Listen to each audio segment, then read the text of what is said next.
story that's believable or do you want the truth? What's going on?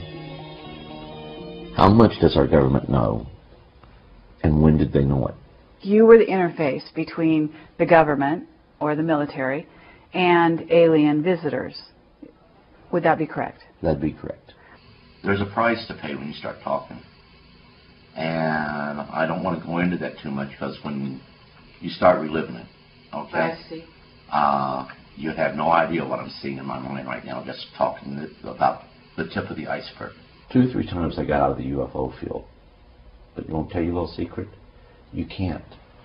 There are people out there, and I'm one of them. It's not about money. God, I wish it was. We will be going out into the cosmos, visiting other solar systems, other planets outside of our own. But when we do this, it's going to be that we're going to have a spiritual heightening. In other words, we're going to have to care what happens to the other guy. Clifford Stone, I'm very happy to be able to interview you here today. And there's a great deal of respect for what you've done and for your courage in coming forward and talking about it. And it's very exciting to actually get you on camera. Thank you, ma'am. And so we're here actually in a really amazing place. This is the Roswell UFO Museum. Do you mind telling us how you ended up in Roswell? Well, the United States Army sent me here. I'm retired military. Okay. So as being retired military, you're always subject to recall. Sure. And you're always subject to possibly being asked things as a consultant. Okay. Well, I retired as a sergeant first class. Now, was your title a clerk? I understand that was a cover story. Is this correct? Well, you actually had a real life in the military. You had an actual mission.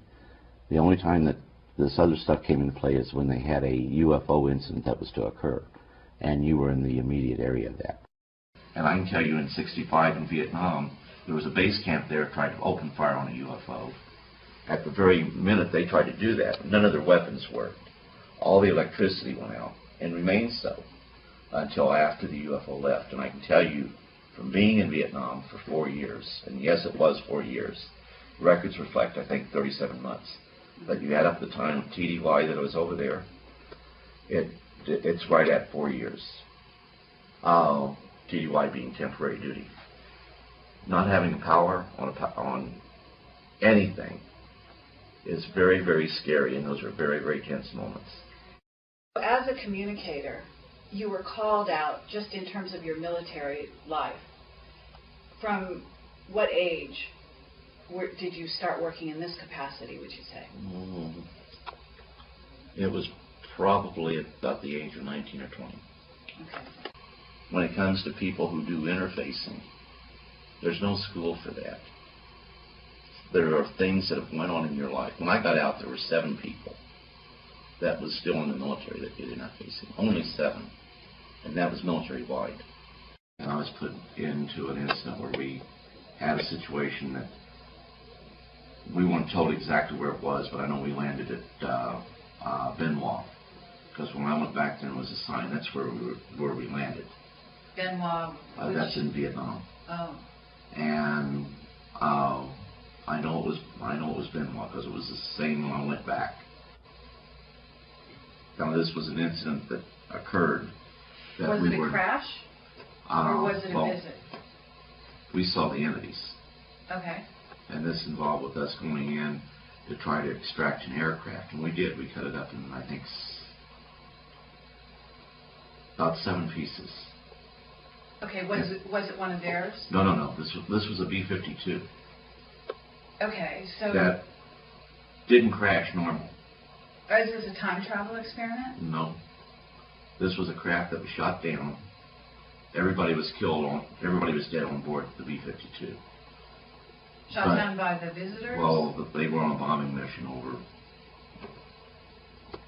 I have no way of knowing this, but I would assume on a bombing mission over North Vietnam. The damage to the craft was as a result of anti-aircraft fire at the B-52. I mean, the damage was that type. And it was used for conventional bombing. and where I said we went from there by helicopter. But it was just like some giant hand had grabbed the plane out of midair and just set it on the jungle floor. And that's what we were interested in. Oh. We didn't know, you're not told. When we got on the plane in the States to leave to go over there, we were told we were going to Florida. When we landed in Oakland, we knew we weren't going to go to Florida. But then you went ahead, you was given a little plastic bag. You had to cut U.S. Army off, you had to cut your name tag off. One thing you never do is take your dog tags off. We took the dog tags off. Every item that could identify you went into that plastic bag. That was held for us there at Benoit. But that was held for us there until we came back. But after the event occurred, they put me in this GP medium tent. There was a table there, was a chair, there was a pad, there was, I think, a couple of pens, but I grabbed a pencil. And I was to sit there and just put down my thoughts. Okay. But anyhow, getting back to the tent, that's all that was there. I went ahead, went in, got bored, and I started to play games of tic-tac-toe. Went outside to smoke, took the paper with me, wadded it up, put it in my pocket. When they found that piece of paper, and remember, all it was on it was just little games of tic-tac-toe. Right. Immediately, the guy that I always called the Colonel was always there. He came and knocked the cigar out of my mouth and started to cuss at me profusely. What are you doing out here, and why do you have that? You can be shot for having that paper in your pocket. Why? It was classified waste. You didn't take paper in there. You took nothing in there. And everything that was in there was to stay there. So everything that I wrote was immediately put into a briefcase, was taken out of there by special courier. And even though I wrote it, I was no longer cleared to see it anymore. Now, did you write things sometimes that you didn't even know you wrote? Yeah, you did. Oh. Like I can tell you right now, everything that I read, I can have a greater understanding of some of the stuff I'm doing. Paul can tell you I do a whole lot of stuff as far as downloading. But you know what? I don't have to read every page. But I'll scan every page. And while I'm scanning, through me they can pick up on everything that's there. And it's all old news to them. Sure. But they find some things interesting. And they'll find some things that are bemusing to them. Because we're heading in the right direction, but we don't have the right I dotted. And if you know anything about mathematical formulas, we'll have things in reverse. But this right here sometimes scares you because you think, gee, is this a good, because you're being driven to do this. So it's fascinating that, we don't think of Vietnam and during the war as being a time that we would be also dealing with off-world cultures. You know why? They truly were told to call them helicopters. You were in a war zone, so what you do is you go in and put old Occam's razor in there, and you eliminate to the lowest denominator. UFOs can exist. Let me rephrase that. UFOs is not a good term. Interplanetary conveyances cannot exist. So it has to be something very earthly. NSA went ahead and would call UFOs UFOs when we were monitoring communications with the Soviet Union. But they always qualified that in hopes that with the initiation of the Sunshine Act, later to become the Freedom of Information Act, that they would not be subject to those acts by saying 7 UFOs being reported by such and such location and site.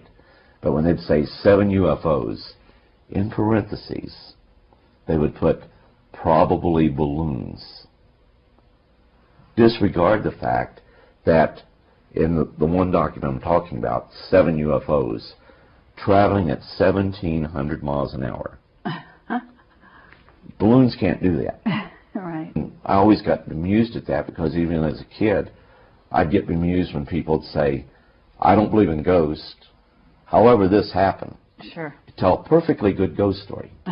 With me, I very early on knew that to deny the reality of UFOs and other phenomena that occurs would be denying myself. So as a communicator, you're definitely... You don't always tell the others what's going on. Remember I told you feel it? You feel, yes, you feel what they feel, and they feel what you feel. Mm-hmm. And you don't always address it, because one of the things that you may feel like, if they're saying that they are a guest, if our military is saying, well, this is one of our guests, they're not treating that entity as a guest. And what's happening is that you are feeling what that entity is feeling. Uh-huh. And one situation, I even helped one of them escape, and that right there was not telling them everything that was being said. I'm curious, what went on when you dealt with that? Was it, first of all, what kind of an entity was it? And I understand that they're being held prisoner. But how was it that you were able, and in fact, Dan Bursch talks about the same thing. Well, I don't know whether it was a Stargate or what, but in order, on the inside where we had this entity, if we were to, and there's a tape that talks about this, which gives a whole lot more detail, but we went ahead, and if they were to try to extract this entity from inside where we were at, then there would have been people killed. And this entity would not accept that. And you could feel what was going, you could feel what it felt. That's the best way to put it.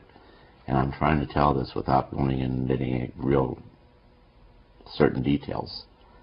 But I convinced the person that I was called the Colonel, and all throughout that's what I was calling. We went ahead and I said, you know, he needs to show me something, but everybody has to be cleared from here. It's just got to be me and him. And everybody went ahead, left. There was one Spec 5 that stayed there to help me, and I said, we're going to cut this screen fence back here, or the storm fence, and we can get in trouble for that. I says, yeah, I know, that's why I'm asking you to just drop off the bolt cutters and then beat feet. Well, he didn't. He went ahead and he cut the wires for me, and we got the entity outside.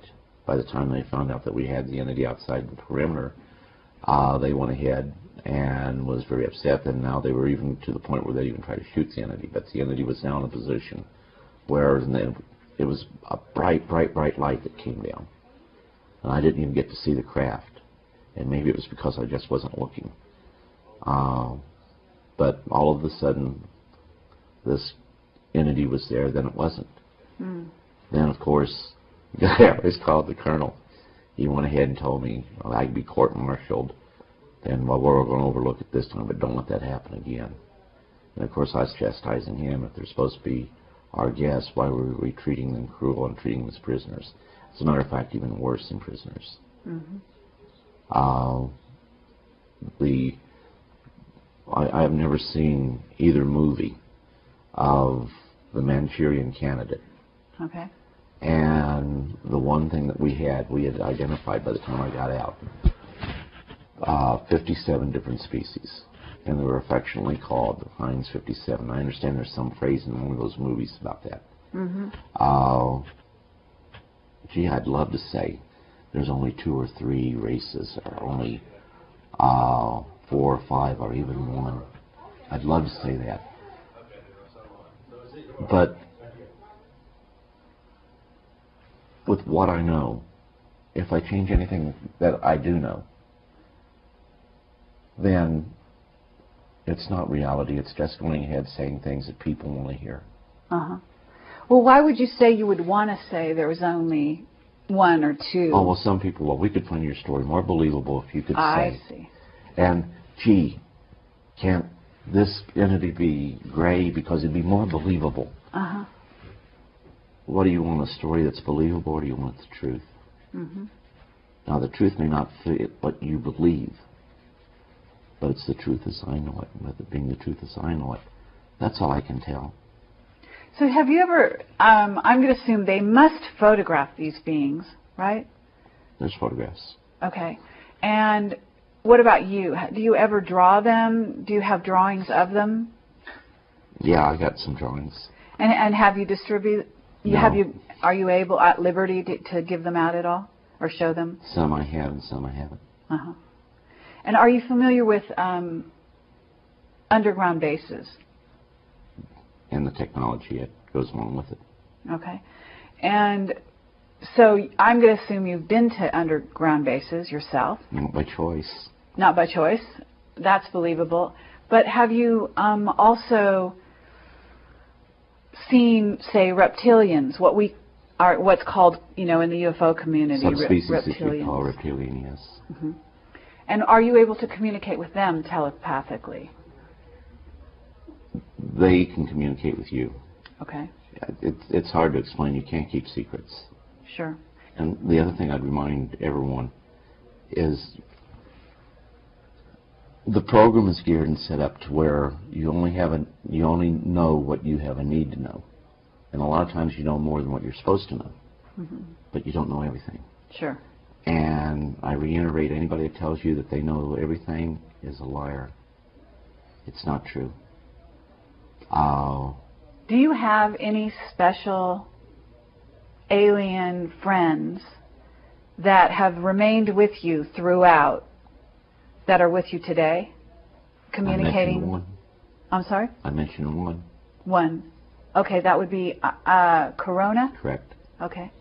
And Corona is, do you know what planet he's from? Mm-mm. You don't? Okay. I know it's about 100 light years away from here, because I always use that as an example. Okay. Real time, from the time they leave, and there's a little nice thing about that, from the time they leave their home planet, which is in a star system about 100 light years from planet Earth, in real-time travel, it's an hour and 40 minutes. That's from marvelous. the time they leave and arrive here. What kind of craft do they use? Do they teleport through space, or do they actually take a craft? Because not all of them. No, it's a craft. If it's a craft. Yeah, they're really traveling. Okay. But it's through a traversable, what we call a traversable wormhole. Uh-huh. Now, have you ever gone with them? To the best of my knowledge, no.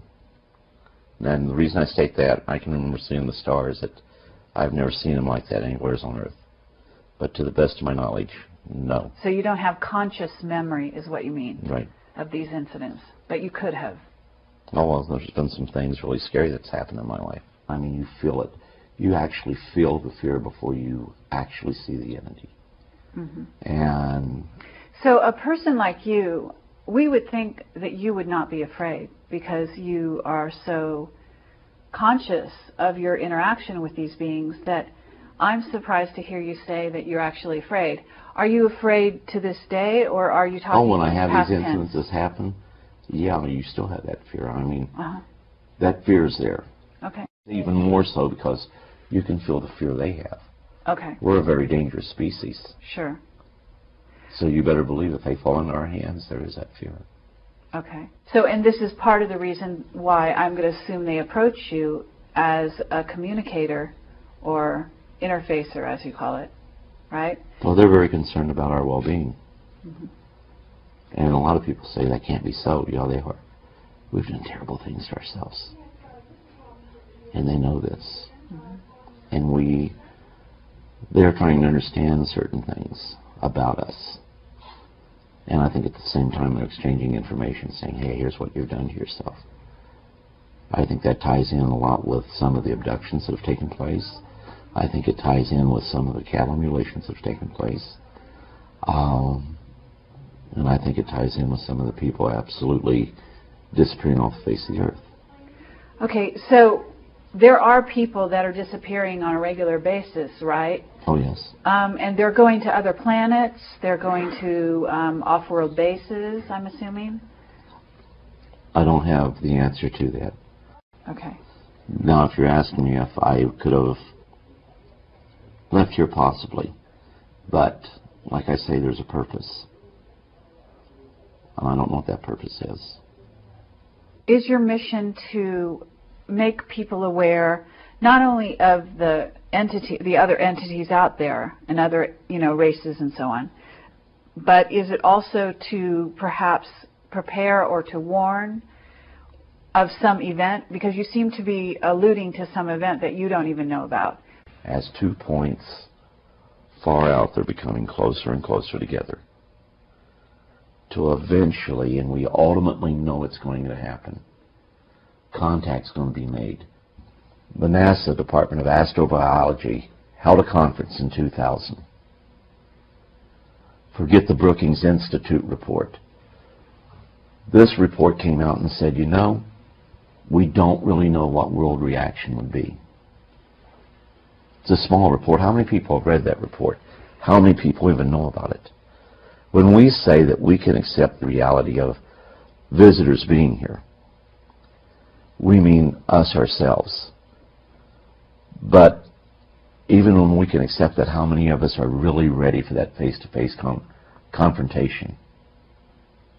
And I can tell you, each time it's different. Each time there is that little something in the back of your mind that says, what's going to happen here? Mm-hmm. And each time you know that if something goes wrong, it could equate to the loss of life. Not because they're dangerous, but we're a danger to ourselves. So the whole situation is, how do you prepare a world population for that ultimate contact, which isn't, as astroastronomers used to believe, that it's going to be by a radio signal from deep space coming here. Mm-hmm. But it's going to be face to face, and it's going to happen on our planet. Sure. Well, it's happening daily with the military, is it not? I mean... more so than what people really know. But here again, most people aren't going to talk about it. Right. The one thing you want when you get out of the military, the one thing you want more than anything, is to be normal. Why? Why? Why do you want to be normal? To me, the greatest thing you can be is a servant. Taking care of other people is the most important thing. The self should get gratification from being able to help other people. That's important. But all too often, people will put themselves ahead of others. And right there is where we have the problems today, in today's world. I guess to get back to where you were saying there's going to be contact, in a sense, you are in the forefront, a person who can prepare the rest of humanity for this actual contact, because you've been having contact. And in a sense, the aliens or the off-worlders have basically been communicating, been choosing the people around the planet to communicate with, of which you are one, right? And so contact is something that is being prepared for as we speak. Is worldwide. It not? Okay.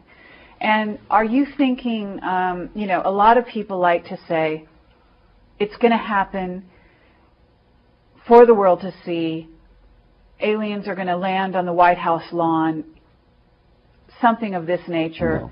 And it's in a certain sense, it's going on every day. The military is dealing with, certainly they've captured, as you say, they're holding prisoner some of these entities. We've also had treaties with some of the races, have we not? Okay, I've heard about the treaties, but here again, that's not part of something I'd work with. Okay.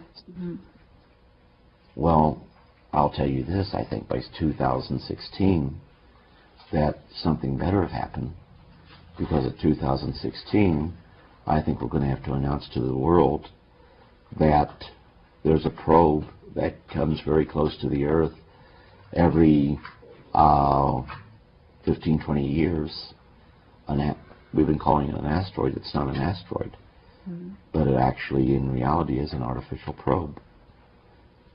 In other words, somebody else put it here. They have found us a long time ago. The technology will probably be pretty much on par to, say, Voyager. It will be old antiquated technology by all their standards. So what are you saying? This probe, do you know what we race? Already found it. Our paradigm says that it can't be a artificial craft of any sort. Therefore, we refuse to accept that when we call it an asteroid. I'm talking about VG 1991, roughly 30 meters in diameter. Highly polished surface. Asteroids don't have a high polished surface. Took corrective course changes to avoid collision with another asteroid. That don't happen. This one it did. So, what race is this from? What planet, do you know? I don't know. Do you think that the aliens have given you an upgrade, have modified your DNA in any way? Are you aware that that your abilities have been augmented or have grown? Yeah, but you try not to use those because you know of things that's going to happen before they happen. And a lot of times you can't do anything to change them.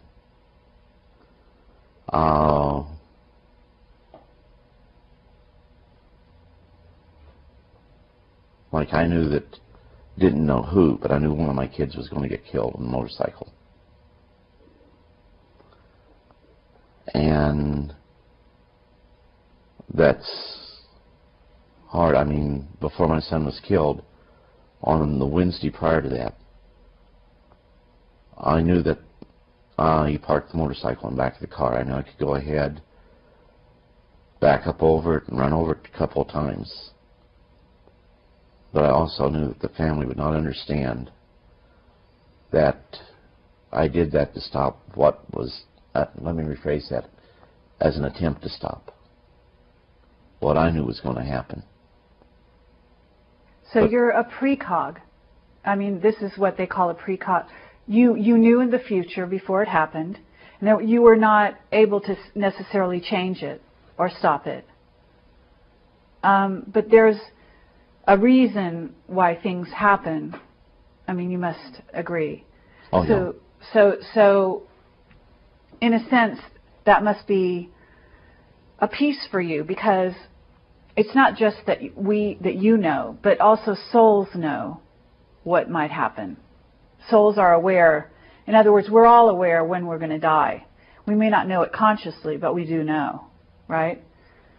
So in that sense, I mean, it's not your responsibility either to prevent a happening or not, if that's something, in a sense, that we as souls agreed to the scenario happening, right?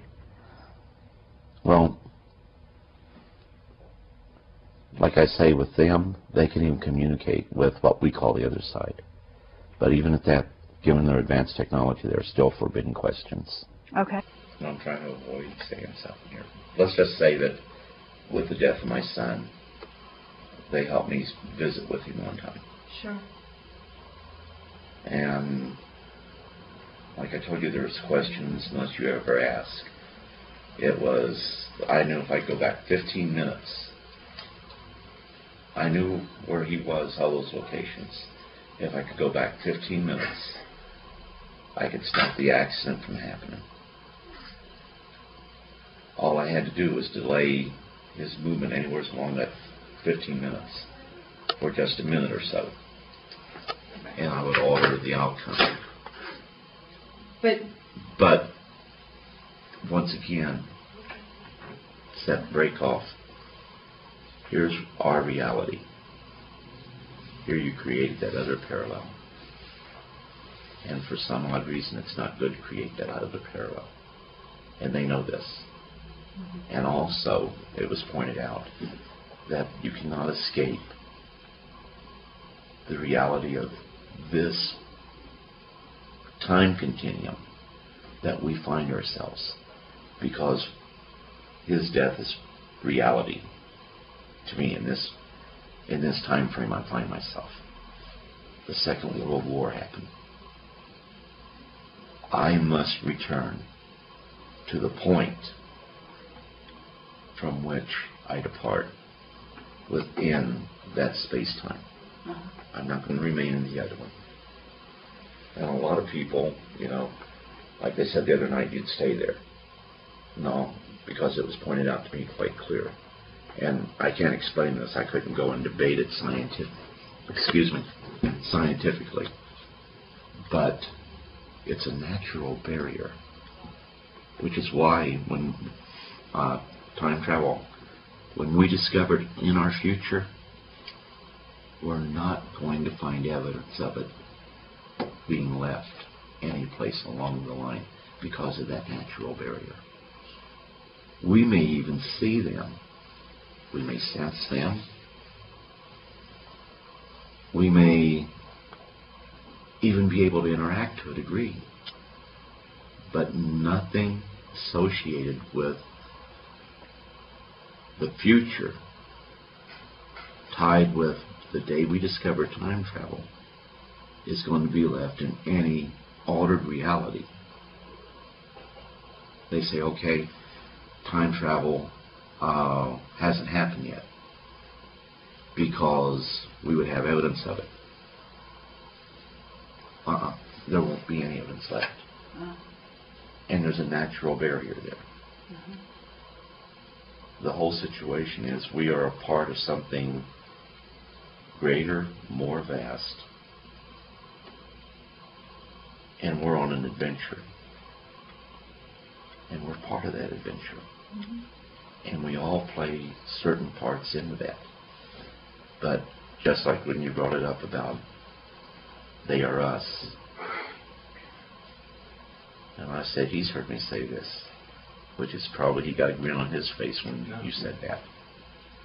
But the whole situation is we look for the differences in the species, the 57. Look for the similarities. When we look for those similarities, we then begin to realize just how much we have in common. And eventually we come to the point of one thought. They are us. Because everything within the universe is interconnected. All species are interconnected. Anybody ever ask why the common denominator is humanoid? You would not expect to find that if there was not some type of galactic blueprint. You become spiritually enlightened by going through this life.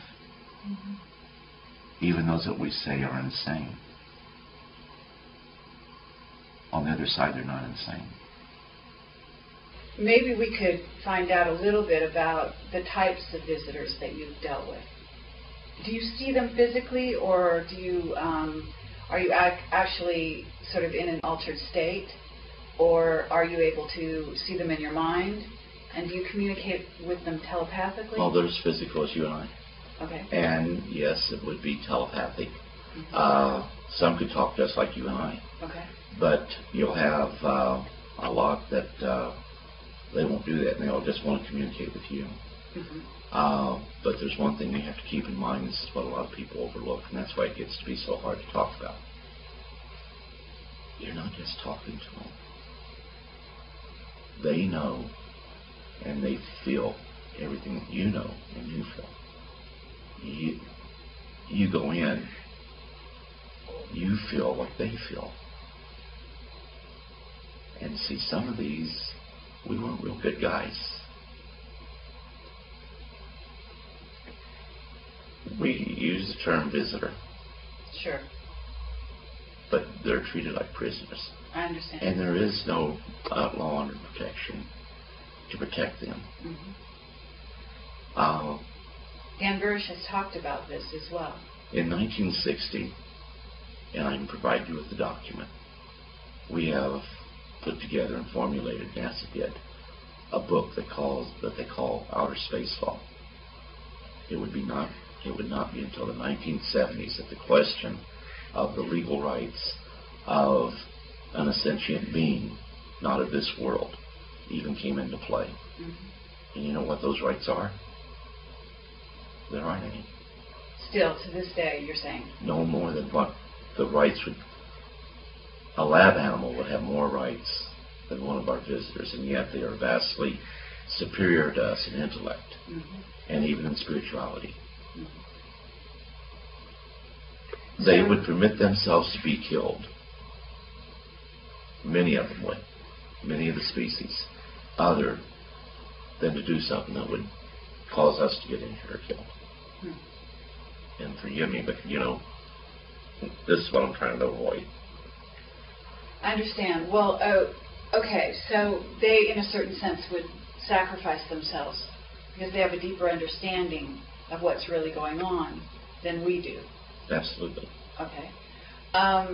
So you must be a very highly tuned spiritual being yourself in order to be able to communicate with various races from other planets the way you have, and to talk about it the way you do. And that's really a gift. As you say, it's not something taught. It's something you come into this incarnation with. Well, I like to think of myself. I want to be normal, if you understand what I'm saying. Okay. Well, from I know what you're saying. You appear like a normal person, and you've certainly held some very normal types of jobs, in addition to what you did, right?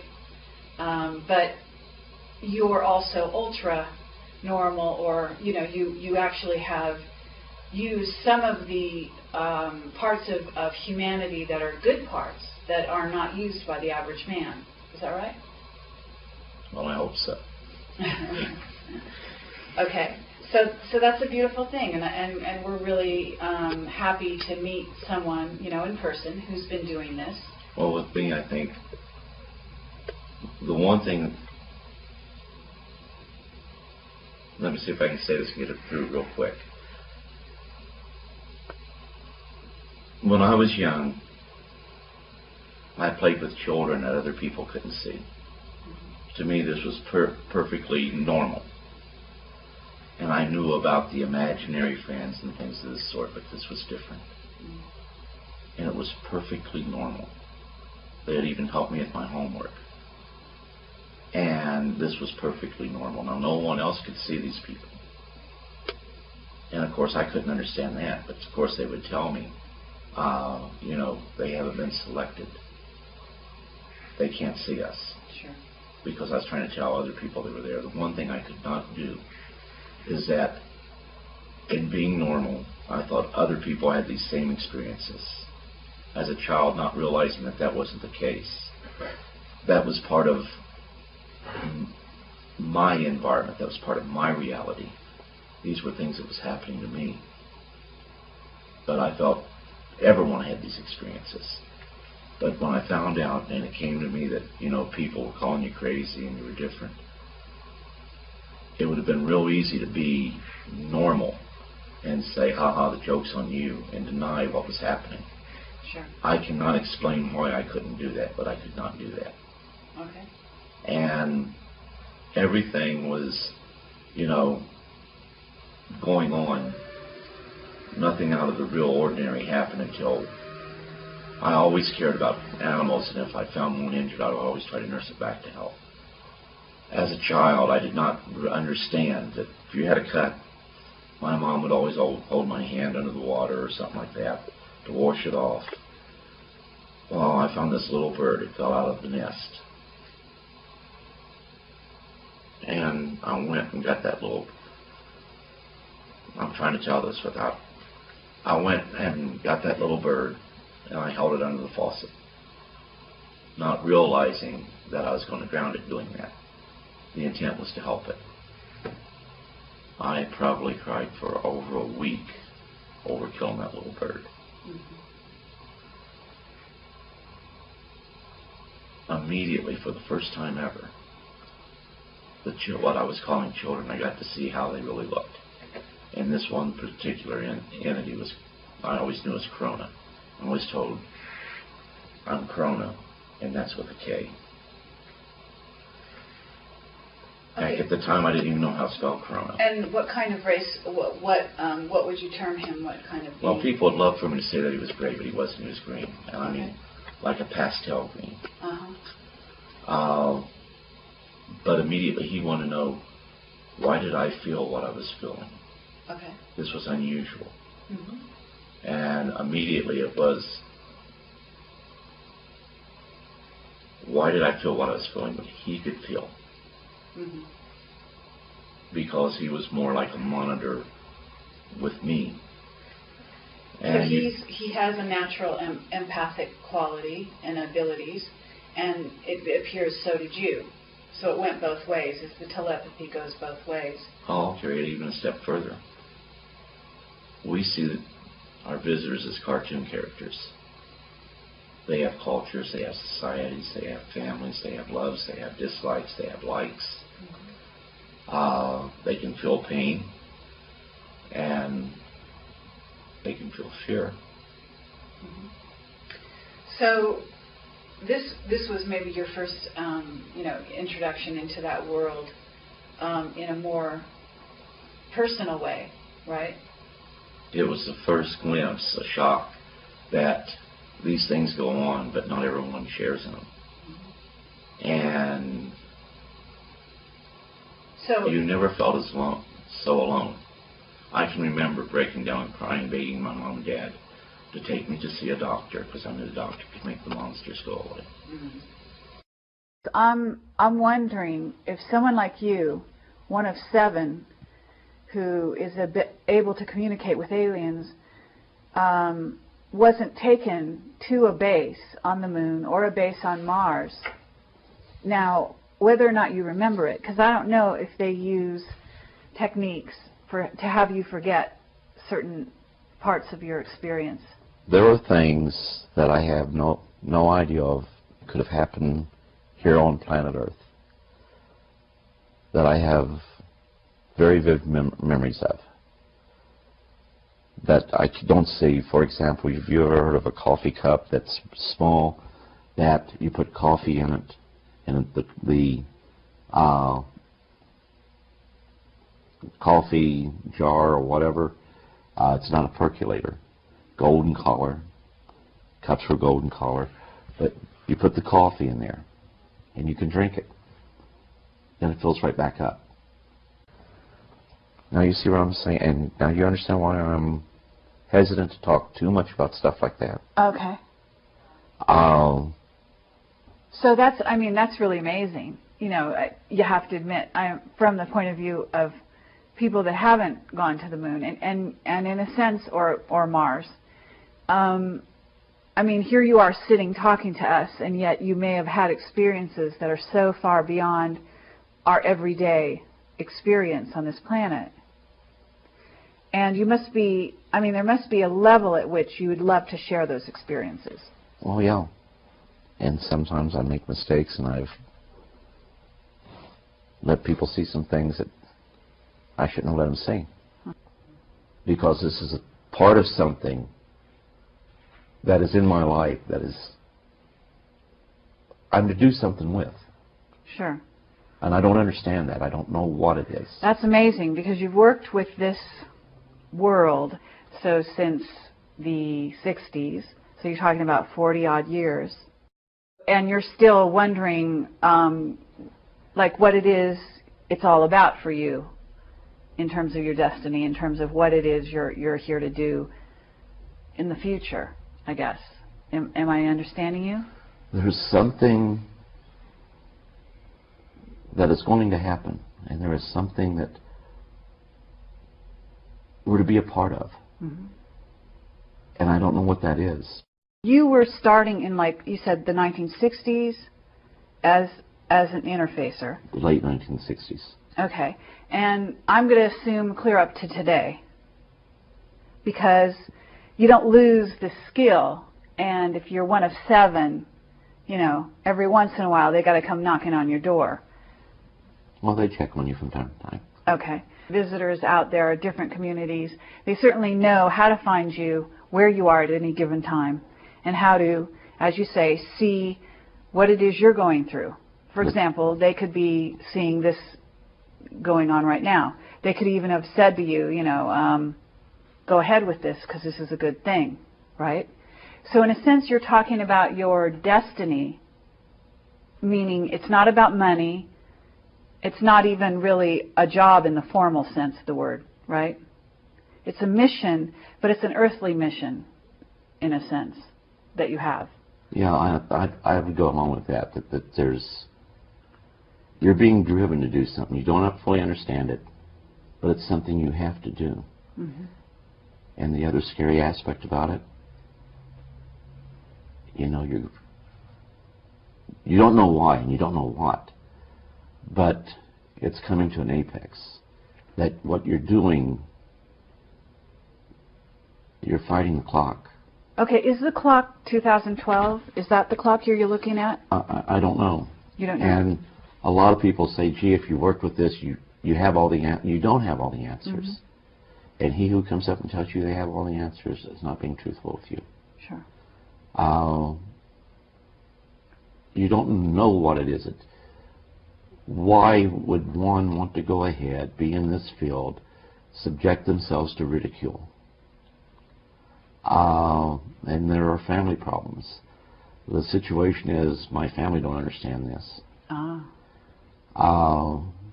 They've been around enough that they know my wife more so than my kids, but I guess my daughter in Vietnam, we had a daughter we've been fighting to get out of Vietnam for almost 30 years.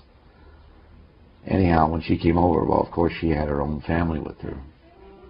And when we started talking about UFOs, they all knew about it. They all knew about certain things I was involved in.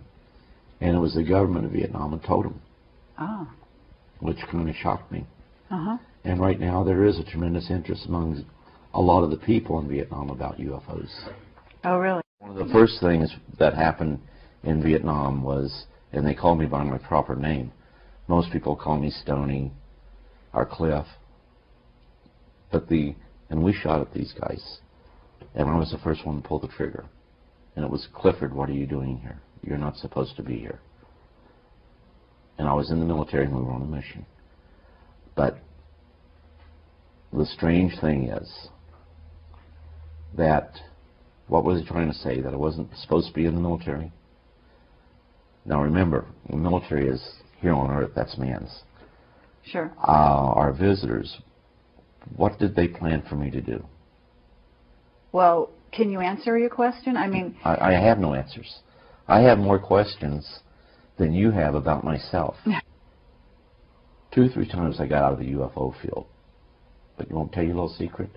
You can't. There are people out there, and I'm one of them. It's not about money. God, I wish it was. I struggle and he can tell you, every month just to make my bills. Mm-hmm. It's more than that.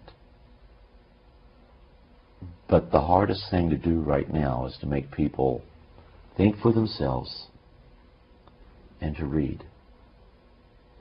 If they think for themselves and they read the documentation that's out there, and I'm referring to the government's own evidence, if they read that, mm-hmm. with an open mind, they have to come away and say, you know, there's more to this. Something is going on. Sure. Then the only questions left to be answered are these. What's going on? How much does our government know? And when did they know it?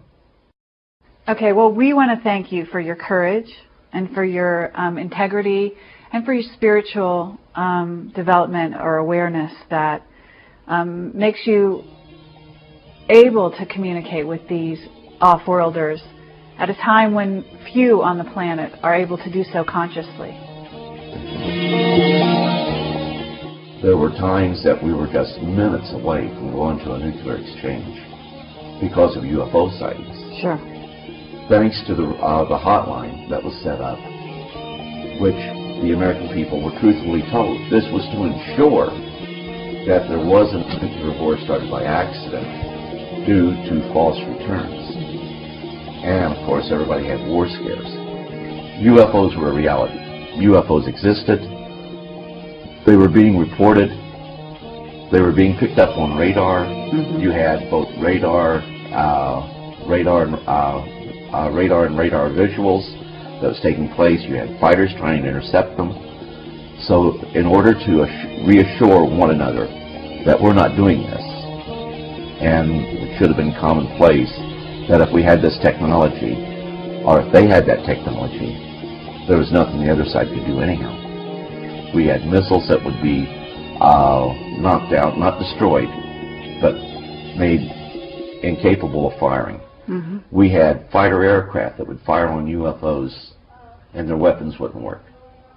You actually have used some of the parts of humanity that are good parts that are not used by the average man. Is that right? Well, I hope so.